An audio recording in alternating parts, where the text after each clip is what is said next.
Hi guys, welcome to we learn study platform. First news international റിലേഷനുമായിട്ട് ബന്ധപ്പെട്ടിട്ടുള്ള ആർട്ടിക്കിളാണ് India and Japan back in new Sri Lanka port project. Repeated ആർട്ടിക്കിളാണ്. February 5 daily news paper അനാലിസിസിൽ നമ്മൾ ഇതിനെപ്പറ്റി discuss ചെയ്തിട്ടുള്ളതാണ്. 9:10 ശേഷം റെഫർ ചെയ്യാവുന്നതാണ്. എപ്പോഴും ന്യൂസിനൊരു കണ്ടിന്യൂറ്റി ഉണ്ടാവണം. സോ ഇവിടുത്തെ കോണ്ടെക്സ്റ്റ് എന്താണെന്ന് വെച്ച് കഴിഞ്ഞാൽ, ഇപ്പോൾ ശ്രീലങ്കയിലെ പോർട്സിൻ്റെ ഡെവലപ്മെൻറ്റുമായിട്ട് ബന്ധപ്പെട്ടിട്ട് എപ്പോഴും ഇന്ത്യയും ചൈനയും തമ്മിൽ സ്ട്രാറ്റജിക് ആയിട്ടുള്ള കോമ്പറ്റീഷൻ ഉണ്ട്. സോ ഇന്ത്യയുടെയും ചൈനയുടെയും ഇൻവെസ്റ്റ്മെൻറ്റ് നോക്കുകയാണെങ്കിൽ ഫസ്റ്റ് പോർട്ട് എന്ന് പറയുന്നത് കാൻകെ സെന്തുരൈ പോർട്സ് ആണ്.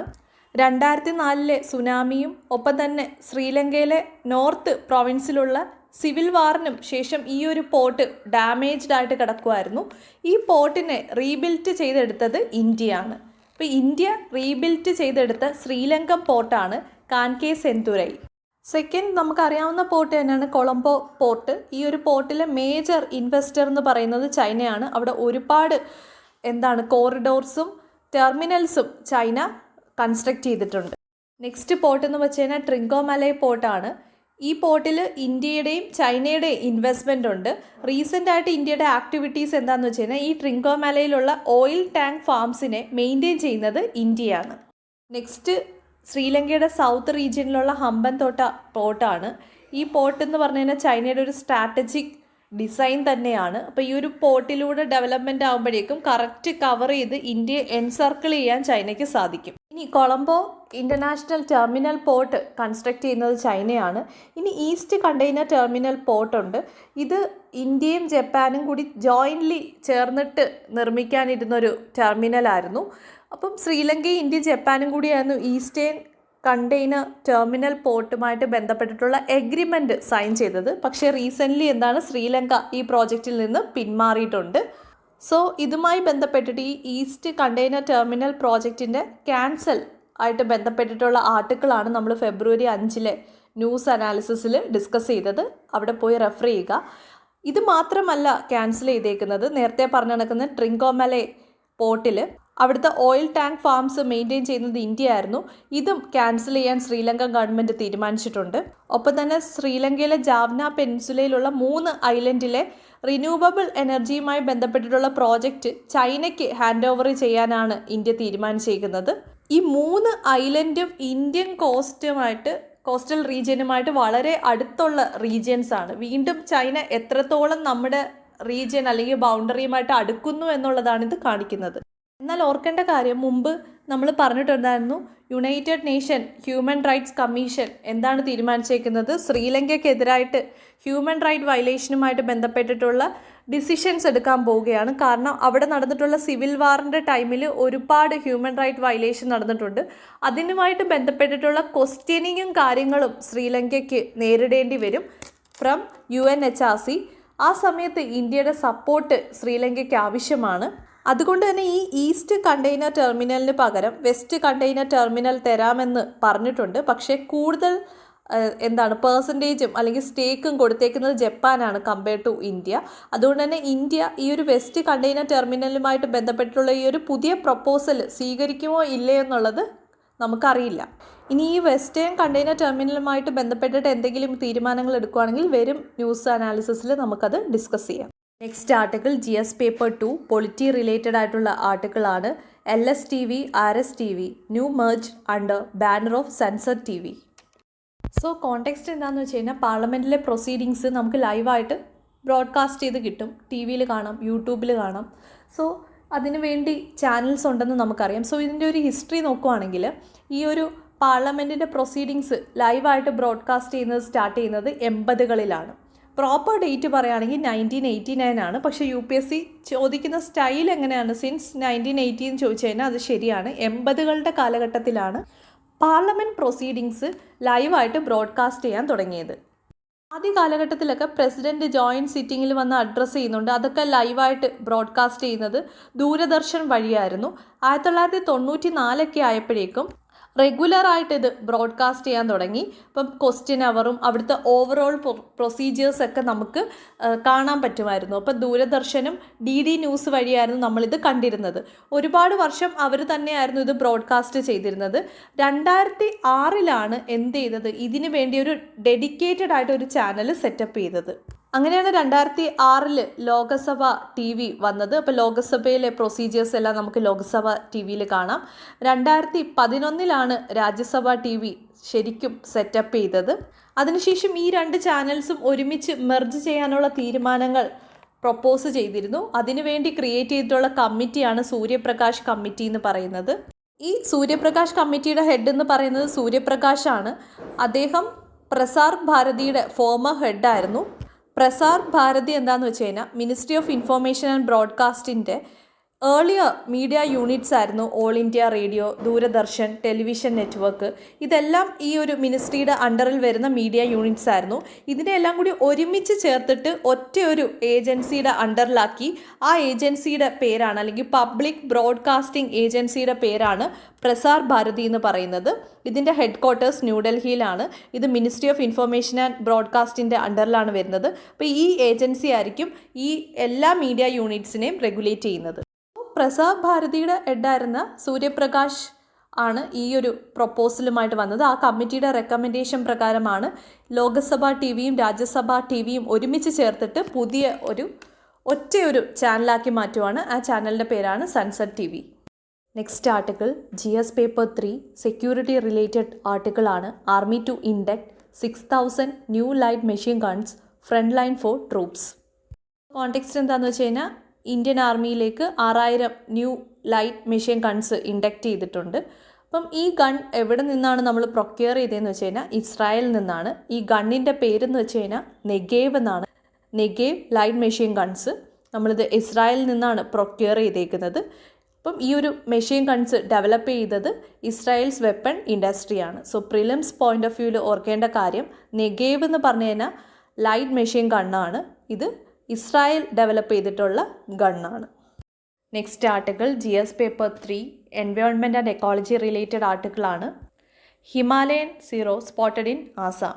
സോ ഈ ഒരു സീറോ എന്ന് പറഞ്ഞു കഴിഞ്ഞാൽ ഒരു ആടിനെ പോലൊക്കെ ഇരിക്കുന്ന ഒരു മാമലാണ്. അപ്പം ഗോഡ് ആൻറ്റിലോപ്പ് ആണെന്ന് പറയാം. അപ്പം ആടിനെ പോലുള്ള ഒരു സ്പീഷീസാണ്. അപ്പം ഹിമാലയൻ സീറോ എന്ന് പറയുമ്പോൾ എന്താണ്, ആ പേരിൽ തന്നെ ഉണ്ട്. അപ്പോൾ ഇത് എവിടെ ആയിരിക്കും നേറ്റീവായിട്ടുള്ളത്? ഹിമാലയൻ റീജിയനിലാണ്.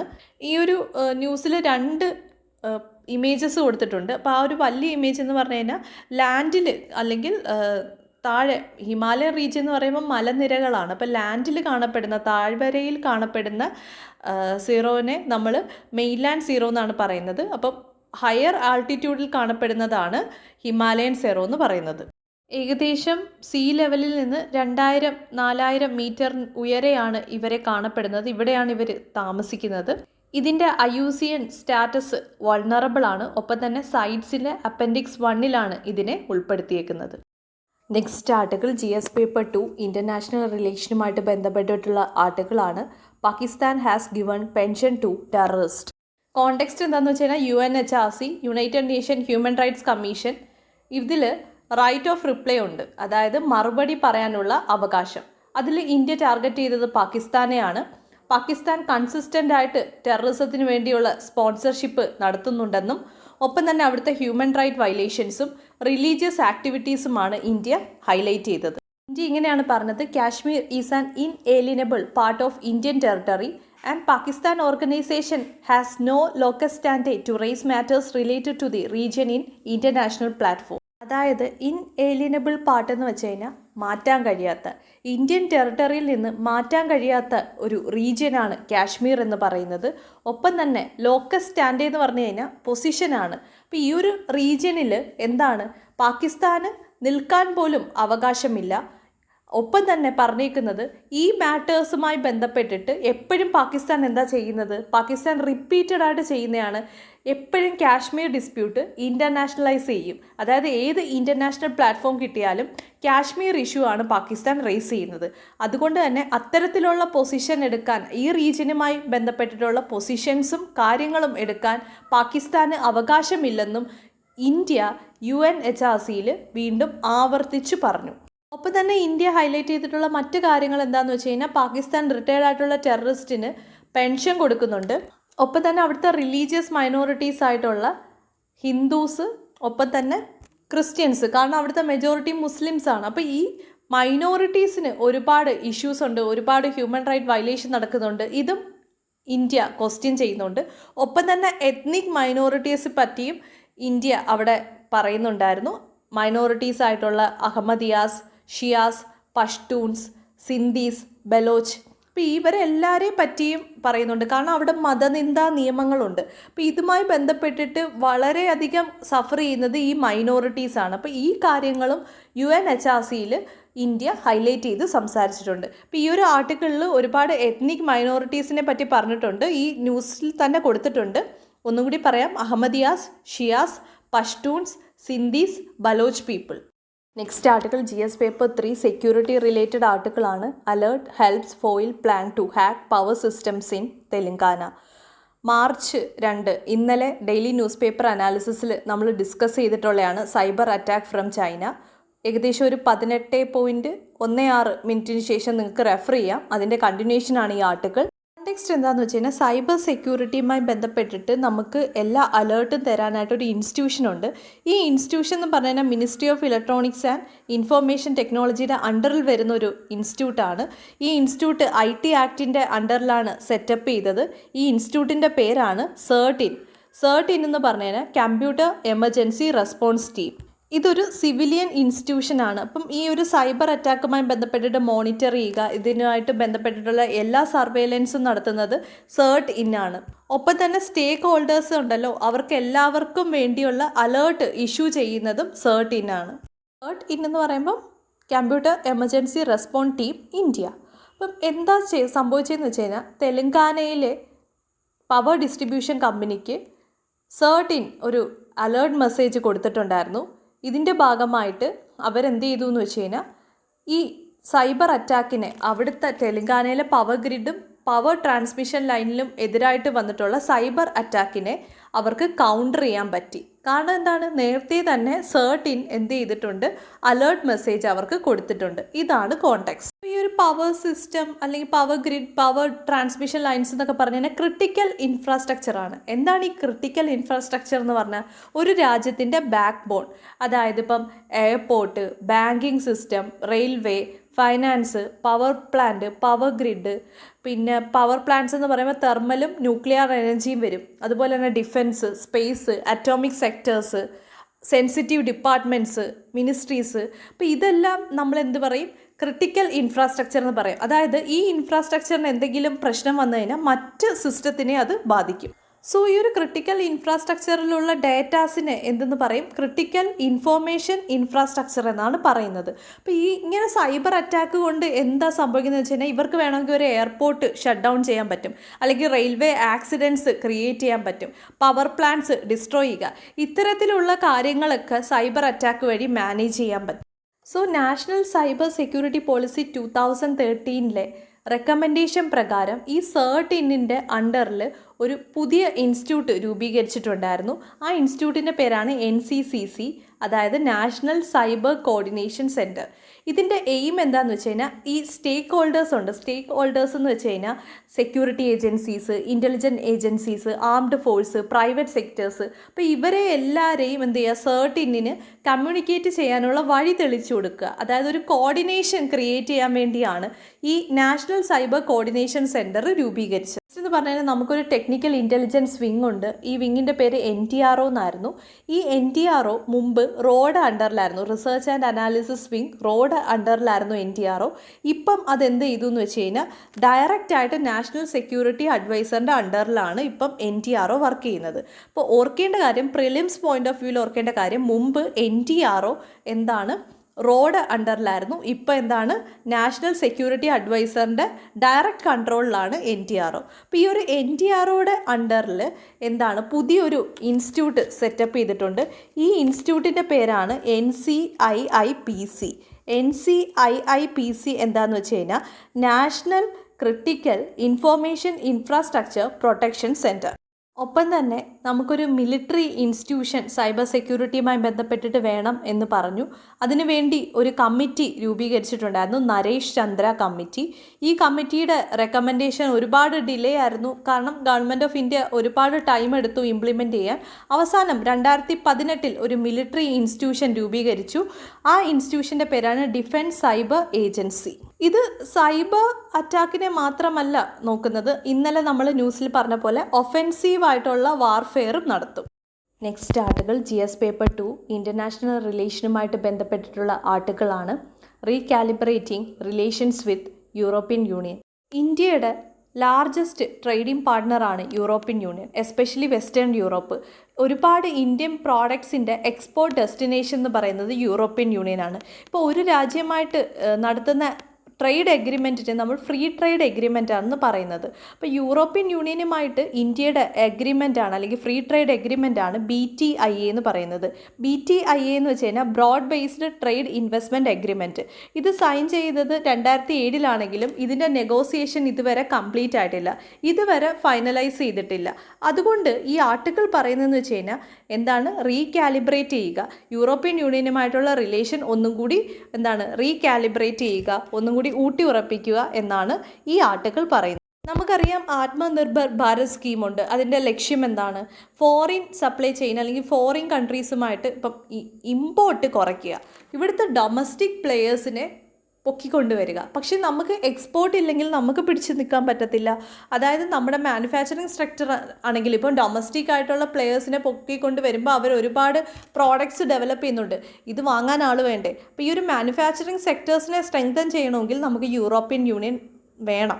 അപ്പം നമ്മളെപ്പോഴും ആലോചിക്കേണ്ട ഈ ഫ്രീ ട്രേഡ് എഗ്രിമെൻറ്റ് കൊണ്ട് ഉദ്ദേശിക്കുന്നതെന്ന് വെച്ച് കഴിഞ്ഞാൽ നമുക്കറിയാം ട്രേഡ് ബാരിയേഴ്സ് റെഡ്യൂസ് ചെയ്യാനാണ്. ഇപ്പം നമ്മൾ മറ്റൊരു രാജ്യത്തിലേക്ക് പ്രോഡക്ട്സ് കൊണ്ടുപോകുമ്പം ഒരുപാട് ടാക്സ് ഒക്കെ പേ ചെയ്യണ്ടേ. അപ്പോൾ ഈ ബാരിയേഴ്സ് കുറയ്ക്കുന്നതിന് വേണ്ടിയാണ് ഫ്രീ ട്രേഡ് എഗ്രിമെൻറ്റ് നടത്തുന്നത്. ഇപ്പോൾ 2 ടൈപ്പ് ട്രേഡ് ബാരിയേഴ്സ് ഉണ്ട്. ഫസ്റ്റ് വൺ എന്ന് പറഞ്ഞു കഴിഞ്ഞാൽ താരിഫ് ബേസ്ഡ് ട്രേഡ് ബാരിയേഴ്സ് എന്ന് വെച്ചാൽ താരിഫ് എന്ന് പറഞ്ഞു കഴിഞ്ഞാൽ എന്താണ്, ടാക്സ് ആണ്. അതായത് ഇപ്പം നമ്മളൊരു പ്രോഡക്റ്റ് എക്സ്പോർട്ട് ചെയ്യുമ്പം ഇമ്പോർട്ട് ഡ്യൂട്ടി കൊടുക്കേണ്ടി വരും, കസ്റ്റം ഡ്യൂട്ടി കൊടുക്കേണ്ടി വരും. ഇതിനെയൊക്കെയാണ് നമ്മൾ താരിഫ് ബേസ്ഡ് എന്ന് പറയുന്നത്. അപ്പം ഈ താരിഫ് ബേസ്ഡ് ആയിട്ടുള്ള അപ്പം എന്ത് ചെയ്യുന്നു വെച്ച് കഴിഞ്ഞാൽ ഫ്രീ ട്രേഡ് എഗ്രിമെൻറ്റ് നടത്തുമ്പോൾ ഇവരെന്ത് ചെയ്യും, ഇമ്പോർട്ട് ഡ്യൂട്ടി കുറച്ച് തരും. അപ്പം നമ്മൾ എഗ്രിമെൻറ്റ് സൈൻ ചെയ്തേക്കും, അതുകൊണ്ട് തന്നെ ഇമ്പോർട്ട് ഡ്യൂട്ടി കുറച്ച് തരും, കസ്റ്റം ഡ്യൂട്ടി കുറച്ച് തരും. അങ്ങനെയാണ്, ഇതാണ് ഫ്രീ ട്രേഡ് എഗ്രിമെൻറ്റ് കൊണ്ട് ഉദ്ദേശിക്കുന്നത്.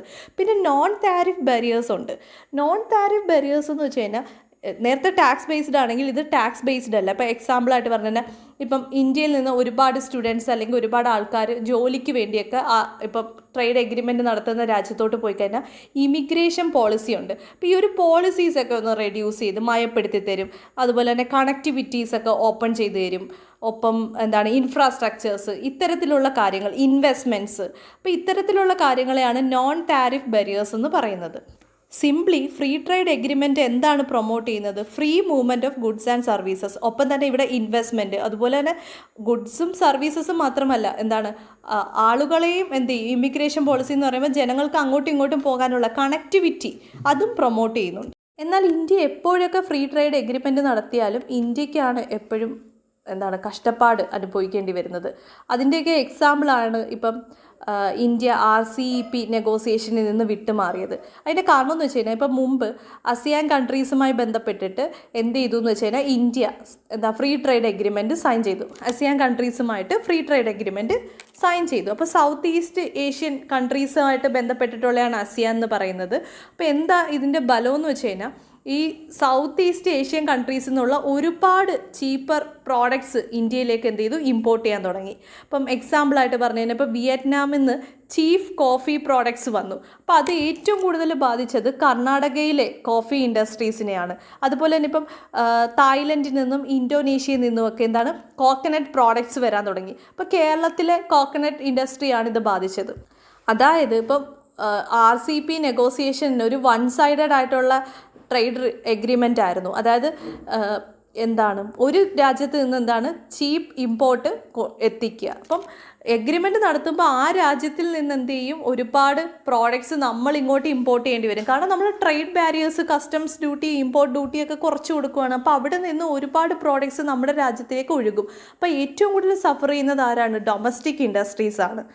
ഇതുകൊണ്ടാണ് എപ്പോഴും ഫ്രീ ട്രേഡ് എഗ്രിമെൻറ്റിൽ ഇന്ത്യ ഒരുപാട് സഫർ ചെയ്യുന്നു എന്ന് പറയുന്നത്. അതുപോലെ തന്നെ ഇപ്പം യൂറോപ്യൻ യൂണിയനുമായിട്ടുള്ള എഗ്രിമെൻ്റ് എന്താ BTIA. ഈ BTIA ബന്ധപ്പെട്ടിട്ട് ഒരുപാട് ഇഷ്യൂസ് ഉണ്ട്.